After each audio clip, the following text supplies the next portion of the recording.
rakyat Malaysia. Kita juga membuat keputusan iaitu dilangkaui calonnya ialah Dr Mahathir Mohamad.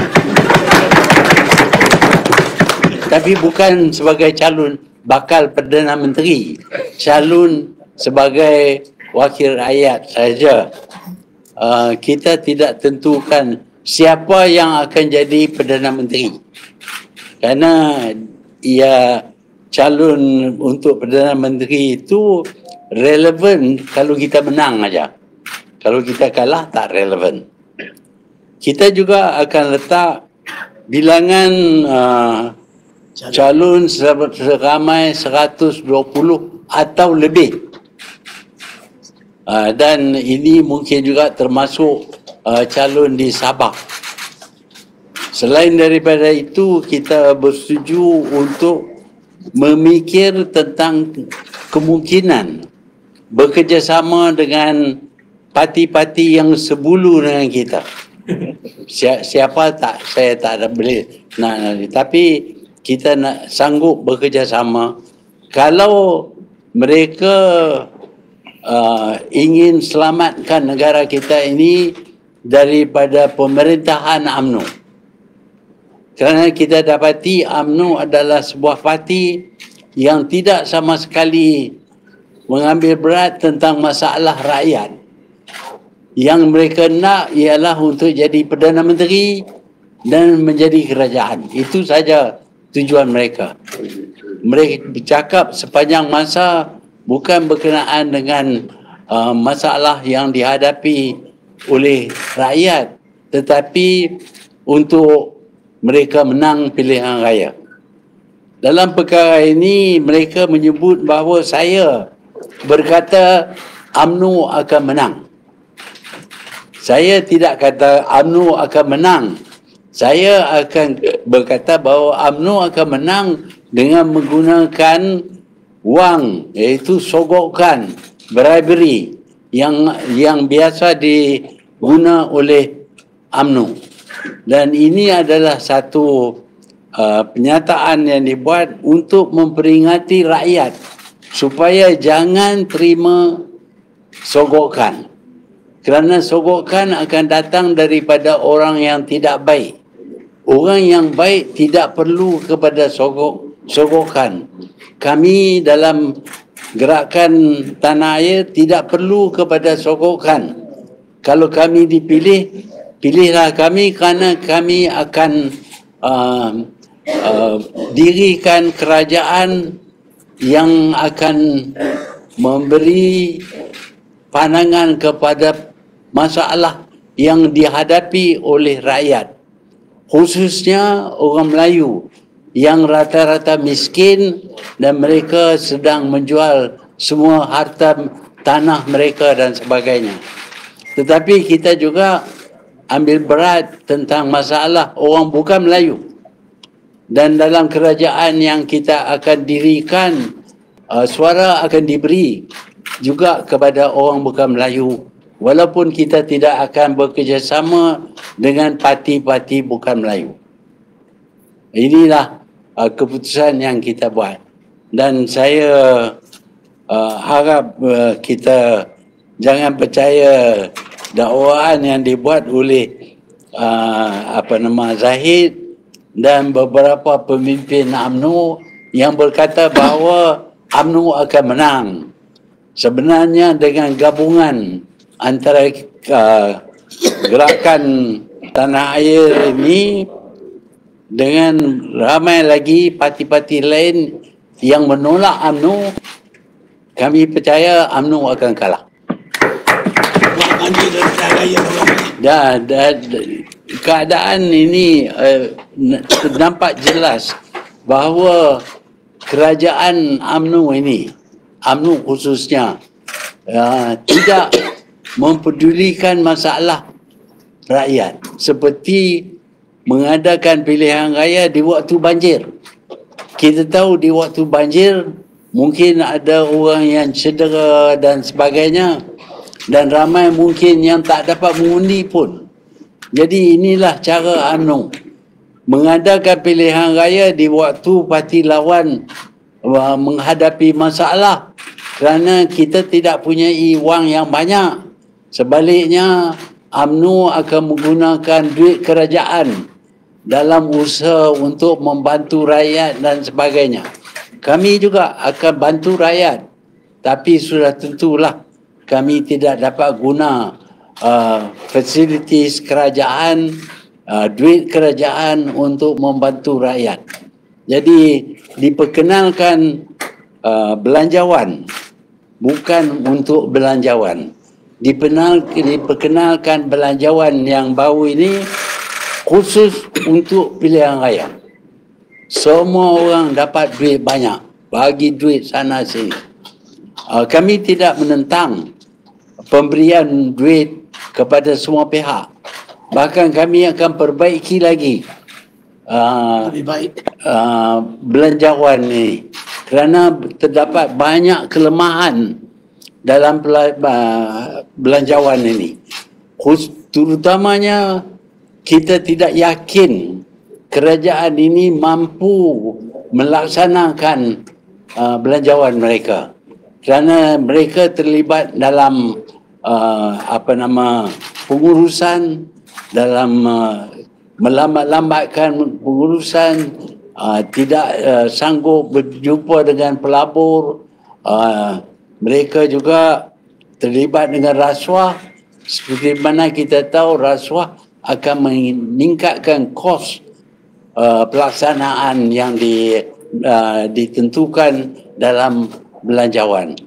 Sebab itu kita tidak yakin mereka dapat tunaikan janji-janji mereka dalam belanjawan.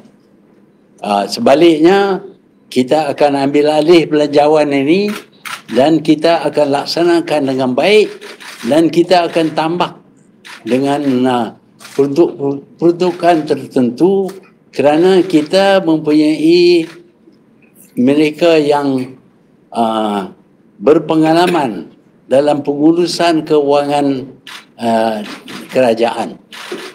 Kita yakin kita lebih mampu menunaikan perjanjian yang dibuat oleh Menteri Keuangan ini lebih daripada mereka. Jadi belanjawan ini sebenarnya ditujukan kepada rakyat supaya rakyat akan menyokong kerajaan ini. Tetapi rakyat perlu tahu bahawa walaupun dijanji oleh kerajaan ini, tetapi mereka tidak mampu melaksanakannya. Sebab itu mereka tidak boleh mengundi parti kerajaan. Kita harap dengan kekalahan UMNO dalam pilihan raya ini, dan kita satu kerajaan yang mengambil berat masalah kerajaan dan cekap dalam bidang pengurusan, akan ambil alih daripada UMNO.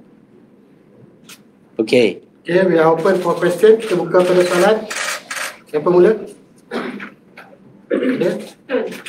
Tadi saya sebut kalau ada parti yang memang nak melawan UMNO, Tun sanggup bekerjasama dengan parti itu. Anda kata parti itu adalah bersatu. Adakah GTA willing to have? Kita akan timbang. Ada tak pertemuan antara bersatu ataupun ke arah itu? Itu strategi sulit. Belum. Baik, kita terima kemungkinan itu. Tun, tadi dalam isi tu kata ada parti yang dipilih adalah parti yang sebulu. Boleh Tun terangkan kriteria parti yang sebulu itu? Parti ya. Yang pertama sekali ialah mereka menentang UMNO. Yang lain-lain kita boleh runding. Even include working with the traitor, including working with those that have betrayed. Yeah, well, we have to think about which is a bigger traitor. Yeah. Yeah, my question is, many aspects are hoping this election will take a more stable government to Malaysia. So, do you believe it will lead to a more stable government for Malaysia? Yeah. We are contesting more than 120 because we want a good majority. A good majority will guarantee stability of politics in this country. What happened before was that whereas the election elected a good majority, give a good majority, but the backdoor government only had 2 or 3 people as a majority, and it was so easy to bring down the government. In fact, as you know, they first put Bersatu Man as the Prime Minister, knowing full well that he is at their mercy. And sure enough, when he failed to save Najib, they dropped him by withdrawing support by 15 UMNO members. And then when he is dropped, the same people came back because the next Prime Minister was from their party, UMNO. Yeah, and I have another question. Is what do you understand the complexity of the international situation? Now, leaders of different countries play a very important role for the whole world. So, what do you expect for the future leader? Yes, our leaders, our candidates for election will be clean. They are not involved in any scandals, not involved in any misdeeds, crimes like stealing money and all that. Morally also, they are very correct. They stick to the rule of law, and we respect the system of democracy in this country. Yeah, but will you perform or will you come out for the country, to serve for the country again? We have many ideas on how to overcome all the dirty things that has been done by the previous government, particularly the UMNO government headed by Datuk Sri Najib. We will overcome that and we will rebuild the country, the administration of this country, and the politics of this country. We have the experience of doing this. Do you think that Najib will pardon and Zahid will be released if UMNO wins the election? We suspect that the reason why they want to have the election at this time is because they think the opposition is weak, disorganized, and not registered. So they hope to win. If they wait longer, their possibility of winning will be much less. So they hope to win through this election. Now, if they win this election, their first move would be to ask the Agong to pardon Najib. At this moment, they have made a request but has not been pardoned. But should they be able to win and form the government, that is their first objective. Not about the welfare of the people, not about the banjir and all these things. All these things are minor. What is important is Najib must be Najib must be released, pardoned, and Zahid, of course, the charges will be dropped, and the other charges on 1MDB that is going on now against Najib should also be dropped. Apakah tindakan baru Gerakan Tanah Air untuk menggalakkan kekalahan seperti yang dialami oleh pejuang di PRN Johor di mana parti hilang deposit? Ada apa-apa taktik lagi tak? Masa di Johor kita bertanding sebagai pejuang. tanpa Gerakan Tanah Air. SOP. Ya, dan pada masa itu kita belum dikenali oleh rakyat. Sekarang ini kita dapat kembangkan pengetahuan berkenaan dengan pejuang, dan mereka semua sedar bahawa pejuang adalah satu daripada anggota dalam Gerakan Tanah Air, dan yang akan bertanding kali ini ialah pejuang kerana kerajaan sengaja tidak meluluskan permintaan kita, permohonan kita untuk daftar parti Gerakan Tanah Air. Betul. Putera mendapat autonomi untuk Kelantan je. Mana parti lain tak boleh masuk angkat calon. Ya, kita cuma benar putera aja pasal special case.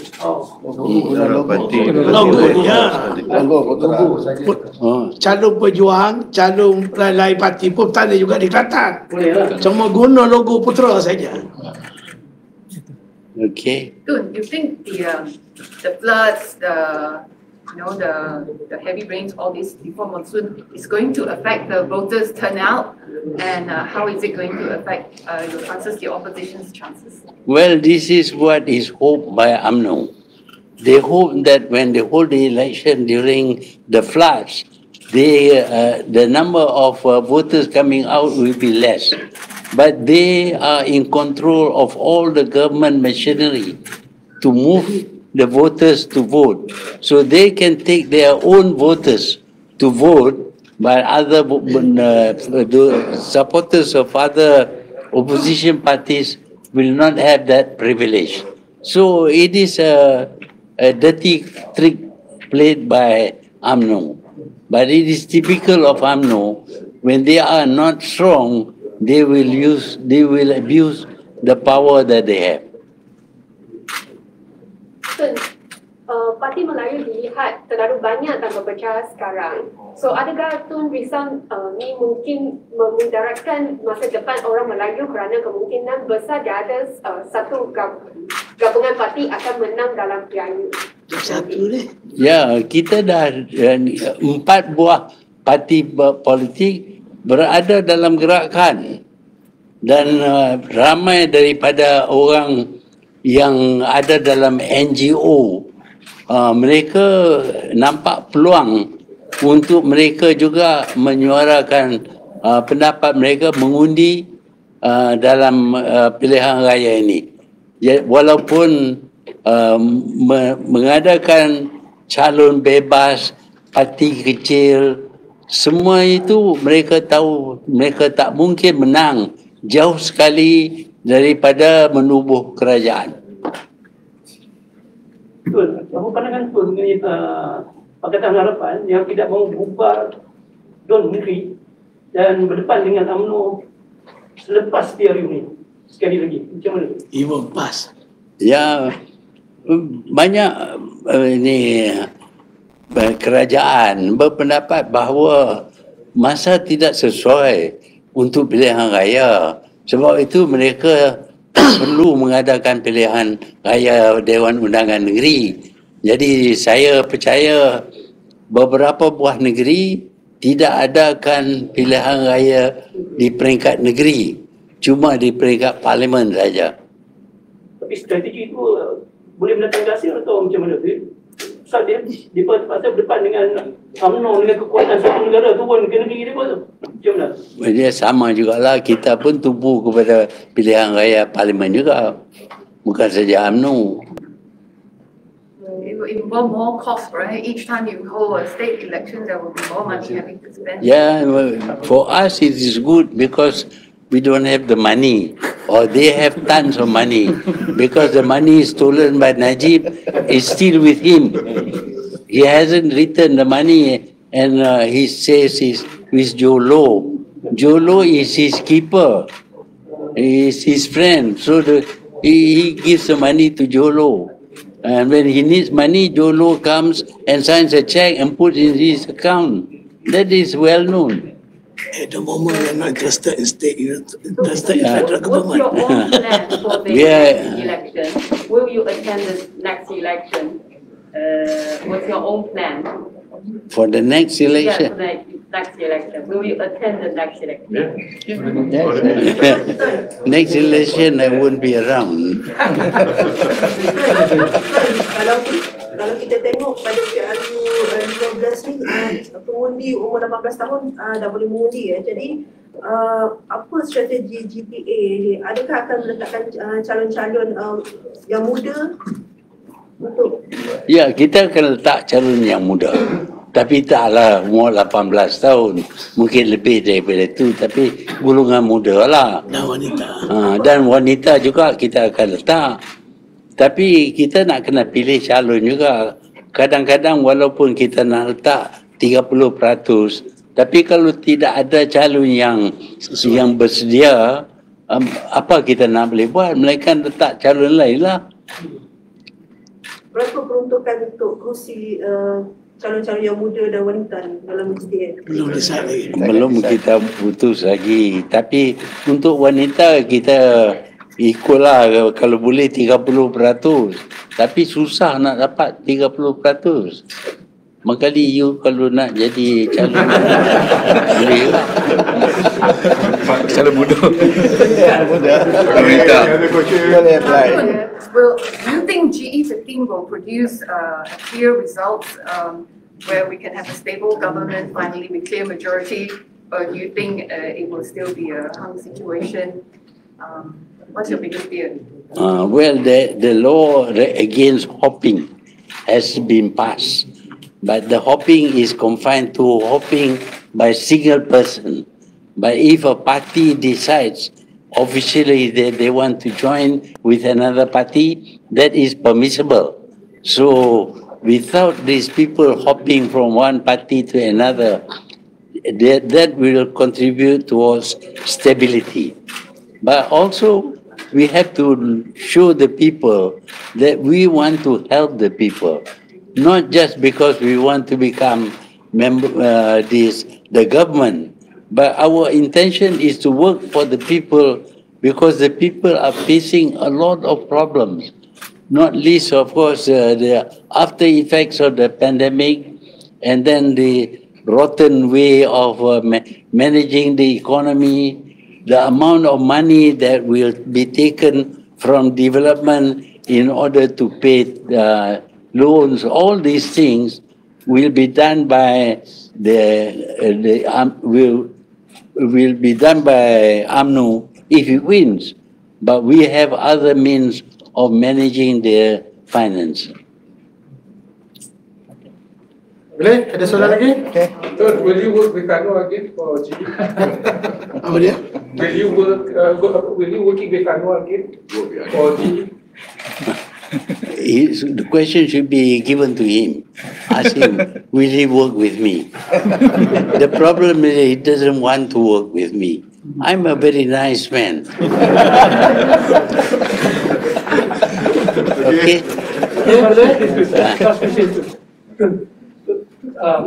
What's the difference between 1999 and G15?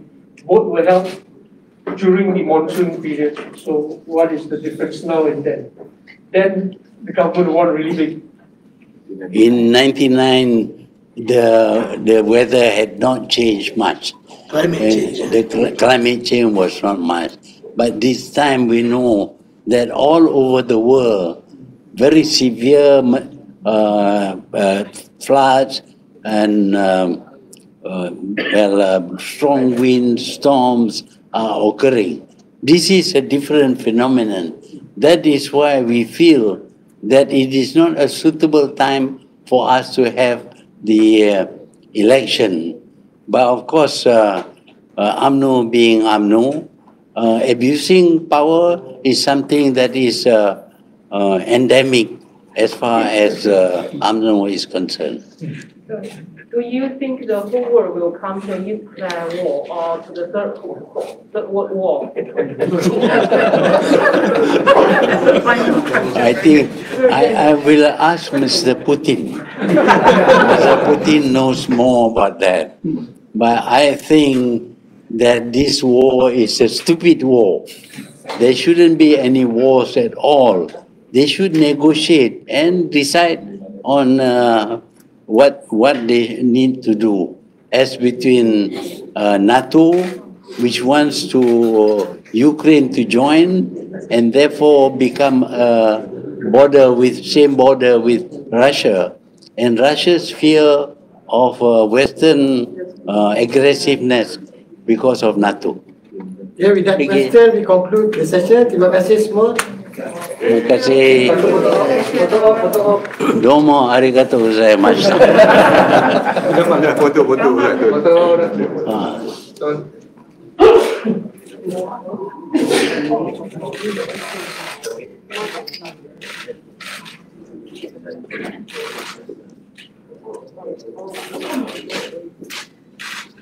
Okay.